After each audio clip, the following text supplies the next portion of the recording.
My research clearly comes from my own personal experiences and who I am and where I grew up. And I think this is the case for a lot of social scientists. In my case, I was born in Europe to Dutch parents. I actually never lived in the Netherlands as a young child.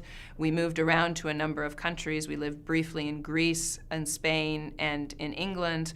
And then we migrated to Canada when I was quite young. I didn't speak a word of English, but quickly learned as a young child, went through the public school system in Canada through to university, and then moved down to the United States and have been a professor in the University of California, Berkeley for the last 8 years. Also during that time, I lived for a year in France and I lived for a year in the Netherlands. And so all of those migration experiences have definitely made me someone who is very attentive to issues of migration and identity.